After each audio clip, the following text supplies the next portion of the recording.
We want to progress the game. What I'm going to do now is add a little more motion by placing a piece of food on either side of my feet. So I'm adding a little more distance from that center point between my legs and marking as the dog eats the food, rewarding with second treat from my hand. Brick. I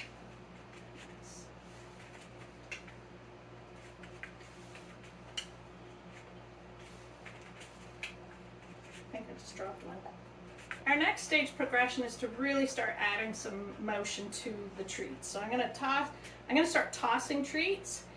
So you might go out of frame here, but understand that he's eating the treat, bouncing back to me, which is great because this dog couldn't do this before I started the game. And as your dog catches on, I'm going to start tossing further and further away. So there's a lot of movement and motion and excitement to this. Remember to always reward from the second treat from your hand. Brick, find it. That one got stuck on my hand. Find it.